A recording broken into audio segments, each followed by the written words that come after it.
treadmill. Yeah, but I think that that particular cross and the various features thereof, and the significance in the symbolic context, I think that that is different than all the symptoms of a consumer society. I think that this is the kind of thing that ties this event to living stones and its pile of rocks that is there on the property, and all the way back to all the piles of rocks and crosses and stones and whatever has been piled on top of each other to remember this day, remember this event, remember when I spoke with you, remember when I showed up, remember when you were together, remember. Remember, somebody. There is no agency. We want what's best.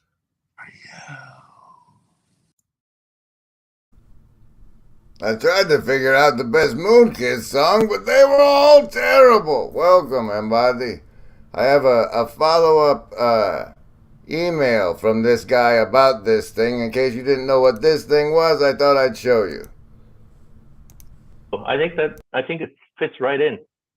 So I think we should imagine, and I'm going to tell the carver if this is going to happen. I'm going to tell the carver to make it a kind of a maybe like you say a totem kind of thing, a kind of a that has its own ritual manifestation and its own symbolic features. I think the re-enchantment of the West,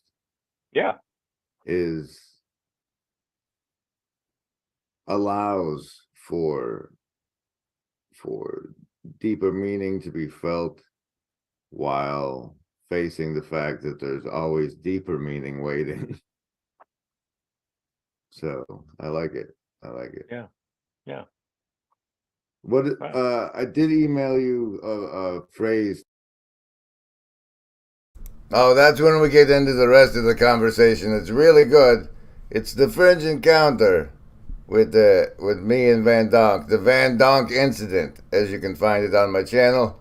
A couple days back, for recent uploads. And boy, howdy, it's really hard to get to the bottom of someone's channel, but we'll go over that soon.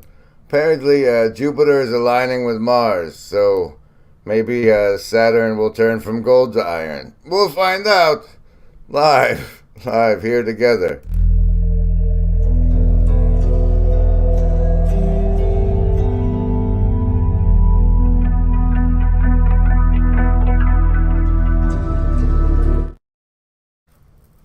Now,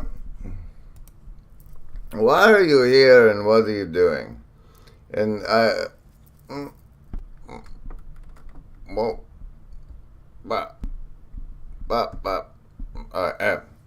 are you here and what are you doing? I'm here for the heart, like Valerie's letter and the Virtually Not Alone. I'm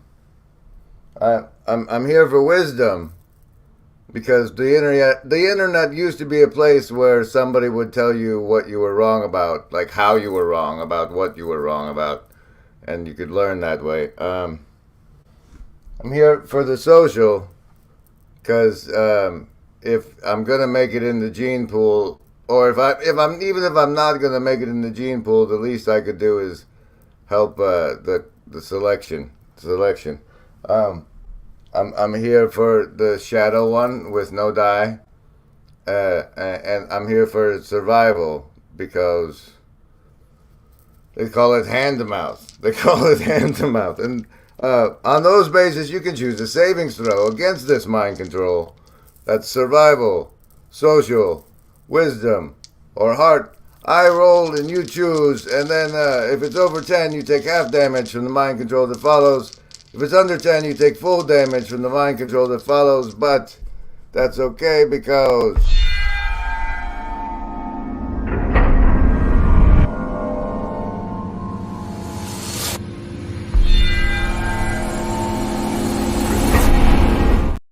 you want what's best for you. Choose! Oh, wait, hold on. I didn't roll the indigo one. Okay, oh! You're gonna wish I didn't. Survivalist. That's a 6. Socialist. Oh, It's like playing Operation, picking these things up. That's a 2. That's a 2. Lovers of Wisdom, Sophia's friends. Also a 2. 2. Heart, folks. Oh, goodness. This one's going to get you.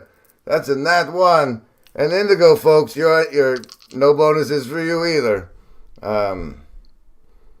But The list? Yes, any of the first level ones. I'm gonna get a soda. Anyone want one? Hey, Graham, I'm not in the room, right? What room? I want to cast Magic Missile. The room where he's casting all these spells from. He hasn't cast anything yet. I am, though, if you'd listen. I'm casting Magic Missile. Why are you casting Magic Missile? There's nothing to attack here. I'm attacking the darkness.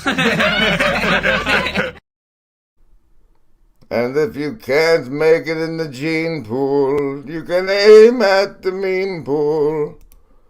Bonzo dog Dada, we're tired. What the hell, Anselman? Greetings, Rascal. Good to see you. Good to see you. Is this a... What the hell is that time? What even is that? What even is that? Welcome, my buddy. Socialism got the... I think there was a 2. A 2. No, wait. Wisdom got a 2. I'm not here to remember. I'm not here to remember things. Topic. Do you have that? Because I'd like to actually talk about it, and I don't have it handy. Big meaning of this whole paintball for Jesus thing. We are already very much thinking about it in terms of bonding experience, link with tradition, and liturgical significance. Now, as I mentioned, I got a follow-up email regarding this event. It reads as follows.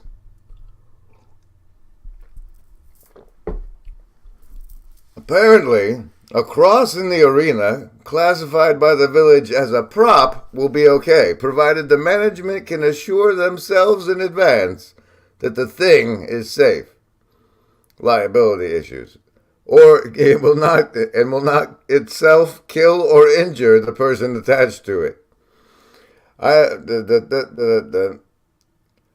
How tall do you want this to be? Then you're gonna have to wear shorts and a tank top. I anticipate some potential pushback from other circles as well. How would you justify or explain such a symbolic gesture to your average, not quite open-minded conservative Christian? From a wider perspective, how would this add value to the experience? Would it detract anything from the paintball experience for certain people? Is the balance a net positive or a net negative? So, your opinions on whether or not me getting shot with a bunch of paintballs on a cross at the paintball Jesus event is attached to the Estuary CHINO event and the CHINO event. Please make sure it's all captured on film, says Lenny. So, I have to make these justifications now, and if you can help with that in the comments, that'd be great, because I'm not quite sure what I'm going to respond with to that sort of thing. What are we doing today? Today is, we got to do the commercial. Really? Really? Son of a mythological sense-making. Son of a mythological sense-making. Oh, behold, behold. It's harder when you start doing it than before you do it.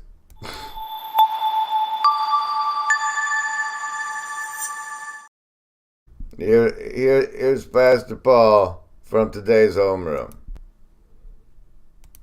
In their churches and figuring out how this all works together. And how, I mean, propositional formulations of truth and theology are definitely not going away, partly simply because of their utility in helping group people together historically. But what's going to happen to that as modernity recedes? How can we, in fact, figure out how to live together productively and how to seek God with all of our hearts, with all of our different convictions, and not just in sort of a good fences make good neighbors sort of way, but a way that really gets at what I think drives a lot of us to this little corner. I think many of us in this little corner are in some ways exiled by this larger process, and we don't quite know what to do about it or to do with it. There's spats between groups, but you look at most of the people who, let's say, have their own channels that are active in this little corner. You think about Grail Country, you think about Jacob, you think about Karen and the Meaning Code, you think about Sevilla. Yes, I feel the smite of the non-mentioned, Paul. I feel it. It hurts me so. You think about all of these different channels. I mean, you talk to a guy like Nate, who's so incredibly well read, and now he's pulling in new theologians and pastors to have conversation, and it's tremendously daunting because nobody has time to read everything, and so your defense. You just did your own defense. We're trying to synthesize and come up with a worldview and live together and figure out how to do worship, and it's a tremendously challenging space. Screenshot it. So I just wanted to put this little preamble onto this about an hour's worth of video that I took. That's fabulous. It's really epic and fabulous. But the point I wanted to bring out was that he mentioned that we're autodidacts here, and that makes this whole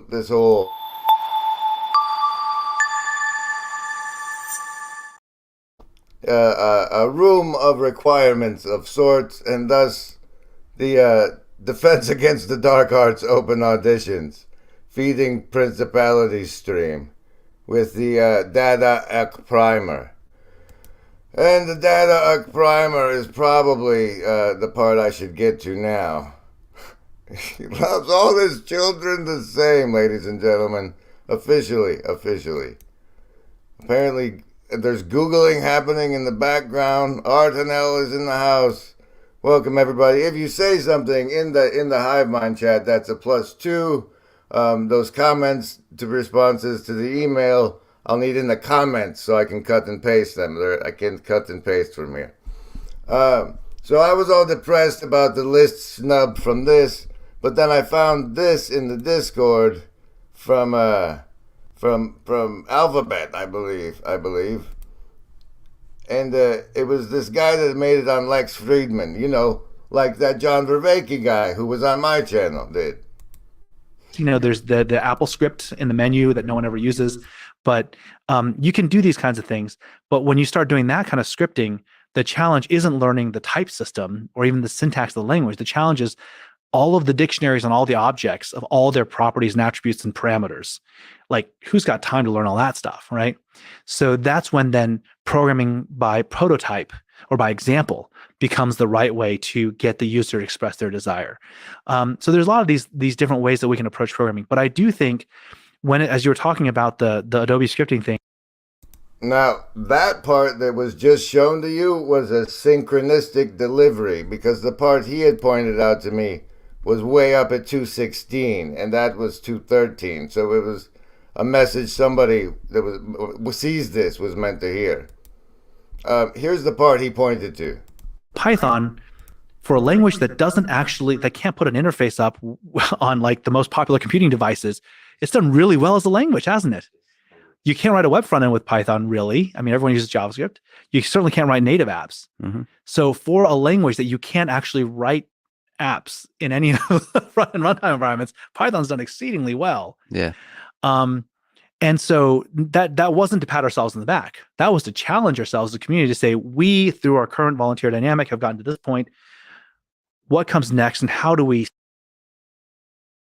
That's the key sandworm hook for my attention for this piece was that that line there. Hold on, watch. I can do this.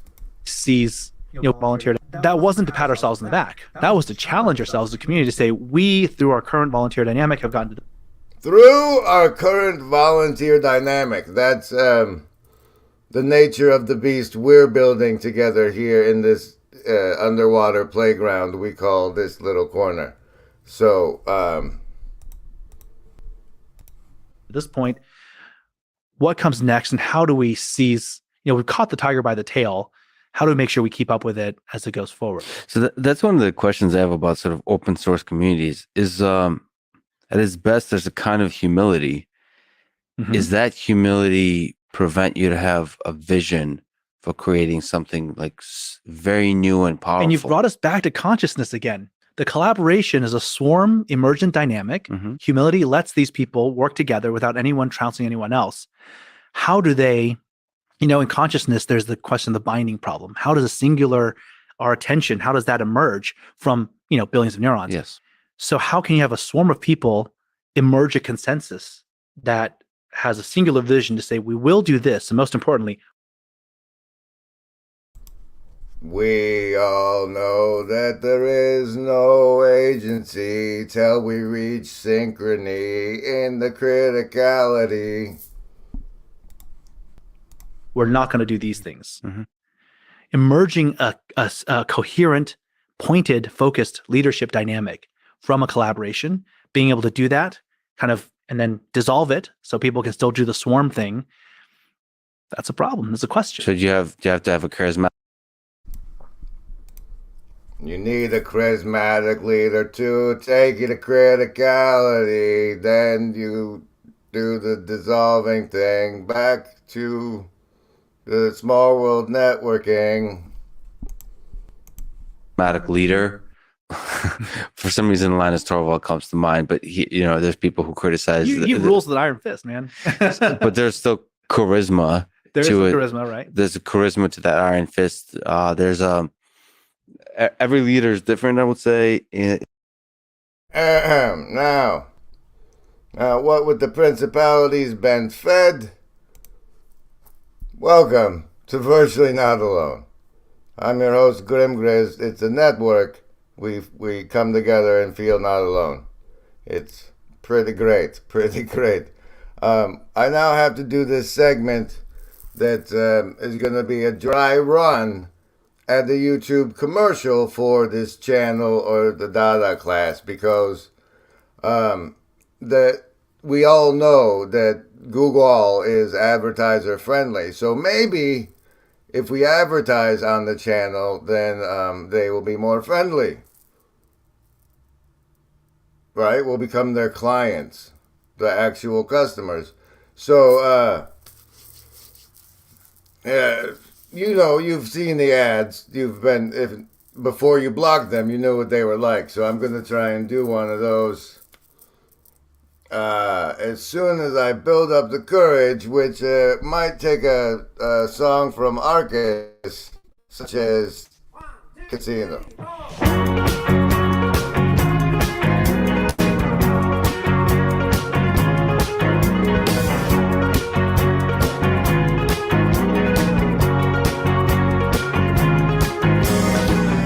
What a sunny day, you'll find me on a big rock basket.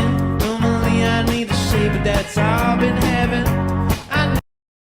Lenny, I give him savings throws. Need the world way more than anyone needs me in it. If not for you, I'd run away and not admit it. I disappeared into an empty dark casino. I gambled everything, lost it incognito. And no one knows I'm broken, breaking promises still. And that's until my comic books are by and bill.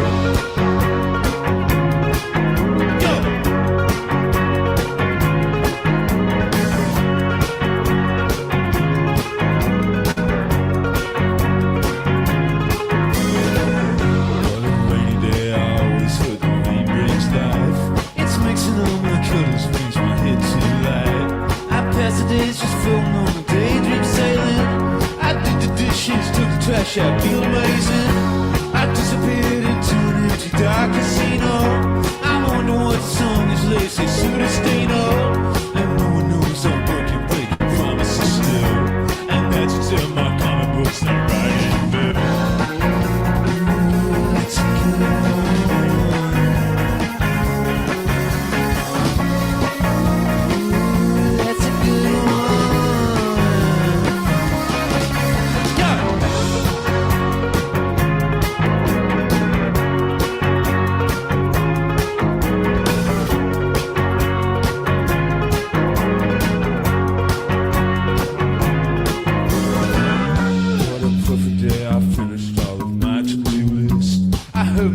single by my friend. We had a report earlier in the Hive Mind. We were unable to identify any song by Moonkiss that was potentially anyone's favorite because they're reportedly all terrible. So if you found the single that he's referencing, there'll be rewards.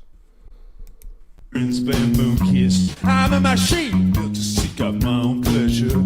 It just so happens that my heart's my biggest treasure. I disappeared into an empty dark casino.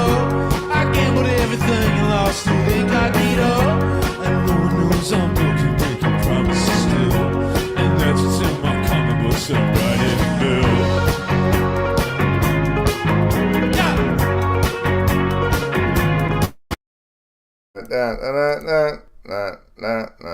All right, okay. All right, remember, everybody, this thing I'm about to show you that you're about to see is entirely a first draft at a commercial, not, hey, Nameless. Speaking of Nameless and commercials, hey, show this tab instead. And then, here, put it up. Hey there, I'm Chad the Alcoholic, and the creator of the Friday Morning English channel. I'd like to welcome you to join us for the latest and greatest and most up-to-date information about all the things happening in this corner of the internet. I want to thank you for your time and your attention.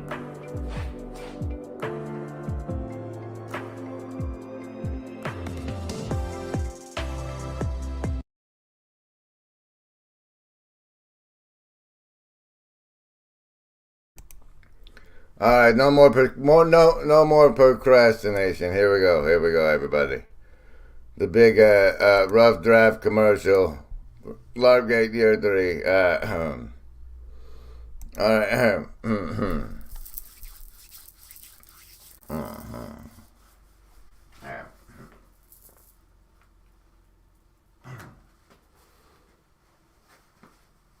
Hi there. Are you feeling stuck, like you're watching a bunch of YouTube videos? This feeling you have, this feeling of being stuck. I know the secret, and I can give it to you if you keep watching this ad, and don't hit skip ads now. Okay, thanks for staying with us for the rest of the ad. That's so great of you. Bonus points. I'm so sorry you're feeling stuck, but the feeling of being stuck, what it means, it means you're starting to understand compartmentalized knowledge. And I am Grimgriz, over from the flotilla of channels known as the TLC.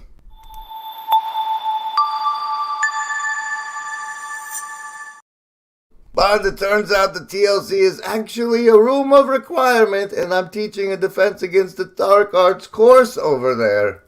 And we can teach you about understanding compartmentalized knowledge and help you. And to go from just starting to where you're feeling stuck because you don't have the knowledge in your knowledge compartment that you need to advance. So you are stuck and you're feeling this stuck, right? I will help you understand the knowledge compartments themselves to go from feeling stuck in starting to understand compartmentalized knowledge to finally understanding compartmentalized knowledge. And that is over at the channel. Just click on the links below, and it's pretty much free, but we charge you your time, attention, and participation. Magic. Okay, cut. That's the commercial. God loves me because he sent me Grim Grizz. I know he loves me. All right, and so okay, and now as a bonus feature, yesterday, the Civilization Pep. Before the laptop died, me and Nate Heil did this Saving Civilization thing, where it's in the game Civilization 5, you have to do a Gandhi domination, and whoever does it the fastest, the least number of turns in the game Civilization, is the champion. And in that game, there's a pap smear involved. Oh, yes. Okay, there's this one monument you build. And when you build that monument, it says the 3 things that a man needs, and it's some famous quote. There's a scavenger hunt for that. I'm launching a scavenger hunt for that. Okay, what are you saying? What? Oh yes. Are you feeling stuck? That means you're starting to understand compartmentalized knowledge. We're going to that's the brilliant lead-in actually, because what happened was I watched more of that video that Alphabet gave me from the Discord, and I found this clip, which I will play for you now. To the power of sharing. As the world gets more and more technological, it will create more and more gradients where people will seize power, economic fortunes. And the way they make the people who are left behind okay with their lot in life is they create lottery systems. They make you take part in the narrative of your own being trapped in your own economic sort of zone. So avoiding those kinds of things is really important. Knowing when someone is running game on you, basically. So these are the things I would tell young people. It's a dark message, but it's realism. I mean, that's what I see. So after you give some realism, you sit back, with your son, you're looking out at the sunset. What to him can you give as words of hope? And to you, from where do you derive hope for the future of our world? So you said at the individual level, you have to have a pioneer mindset to go back to the classics to understand. Speaking of having a pioneer mindset and going back to the classics, we had a lovely session of the Deadwood Intensive last night, which you can join us on Thursdays, 8 p.m. via the Discord link to the secret StreamYard room. The other day, I mentioned I was sorting out my sorting hats. There is a sorting involvement that I have, most of my work has been scrubbed from the channel, but my favorite seems to remain. The supposed reality people are reporting to me on the internet is becoming more and more like science fiction. Yeah. Yes. That's Very for sure. So if you say there's a group of elite people who want to reset the entire world, they'll say you're a conspiracy theorist. But it's on the cover of Time magazine. It's like they're telling us that they want to do this. I'm not making it up. I'm not pulling it out of. They're telling us that they want to do this. Man, sorry. Yeah. Here I am talking about this on your channel, so I can get your channel in trouble instead of my channel. Sorry. This is Jonathan Pajot. Welcome to the Symbolic World.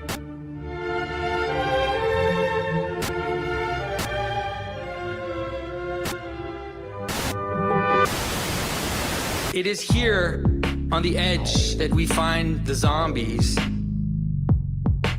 wandering aimlessly in a world that's losing its center. Unlike most of his monstrous brothers, let's say, the zombie is truly the harbinger of contemporary nihilism. The zombie has no magic. The arrival of the zombie usually has no clear reason, but rather the zombie is couched in a biological accident, a disease, a plague. It's simply an animated corpse. It's crazy how real this is getting. Like yeah. You guys have been following the Great Reset stuff? Like, man, it's real. It's all very, very real. Yeah, man. So the World Economic Forum announced a Great Reset. This has happened a while ago. They've been talking about it for a long time. I think they've been talking about it since before COVID.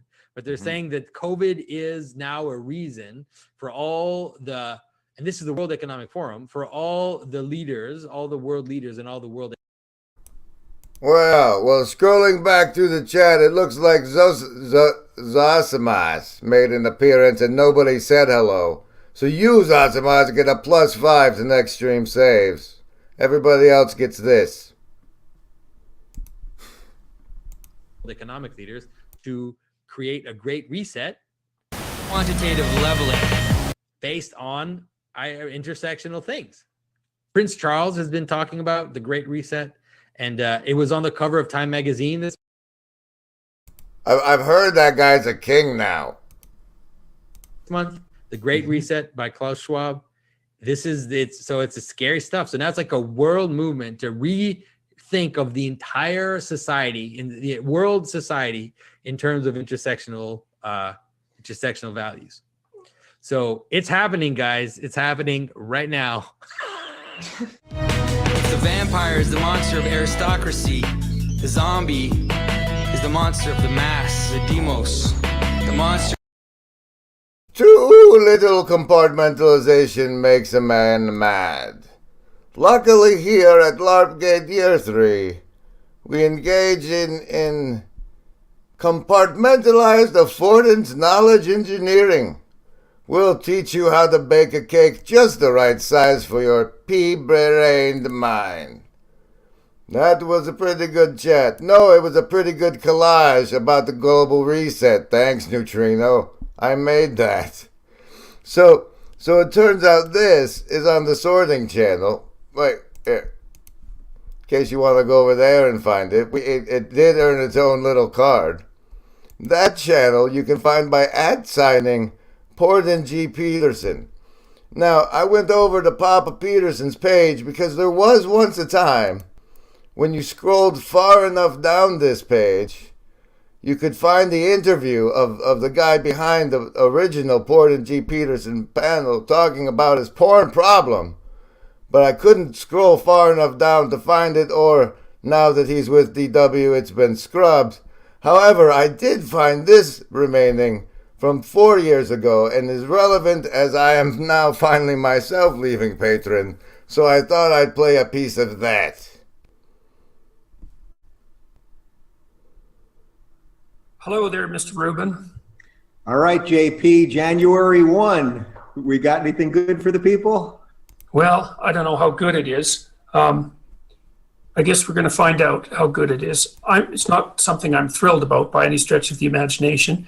So you and I have been talking for a couple of weeks now, ever since this scandal around Carl Benjamin or Sargon of Akkad broke, and we decided, well, a while back that we were going to, well, do a variety of things, right? We were going to announce our departure from Patreon, which is what we're doing in this video. I'm going to leave Patreon January 15th.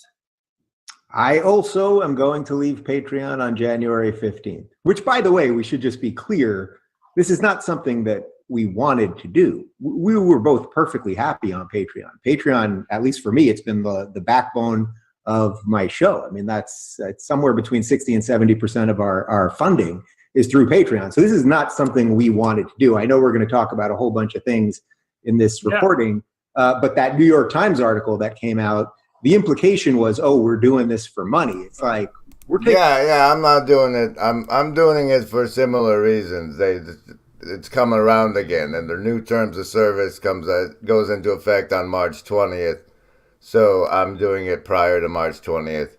I don't know, like, nobody seems to have watched the video I put up there, so I might message everybody, hey, I'm on the way out there, but so there are other means in the description below to be a member of the Shadow Cabal. And it occurred to me that here, you might need special saves for this one, but it occurred to me that if we're going to build a thing that is at all competitive with this dark web plus, you said it out loud. I know. And also these sorts of things seem to be popular among us. Look at the astounding level of diversity we have in these little 8 squares right now 9. I mean, and you know, some of the hottest disagreements. I mean, when Jacob was up here in Sacramento, when Jacob's up, I take the opportunity to quiz him about all sorts of things about. So, and since this sort of room seems to be a popular thing, what I have decided to institute over here on the network, competing with the Foundation. Well, what would be in competition with the Foundation? The agency? Yes, but there is no agency. Shh.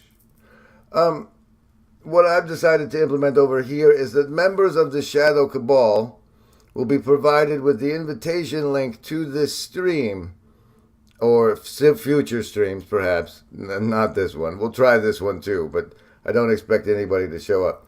But in special Shadow Cabal areas where the people who are members of the Shadow Cabal will get access to, I will drop the link to the stream, and then after a stream, everybody can come in and have we just finished a stream together, group chat like this, that's closed behind the paywall of being a member of the Shadow Cabal. So let's try that out as a thing and see if it sells. I mean, because in the world of legal fictions, nobody really respects you until you have a paywall. It's why I have to do commercials and branding. Really, it's all the hoops. Remember it. There is no agency. We want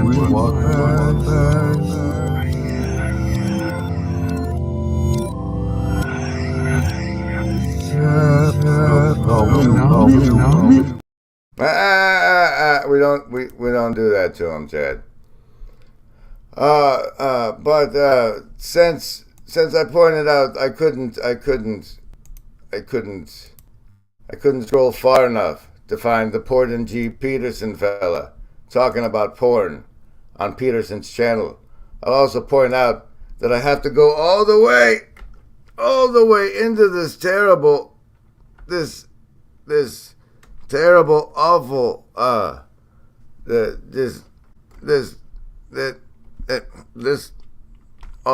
where is it now? What now? You don't want to? Yes, it's there. Oh, I got a stomach when I saw that logo, though.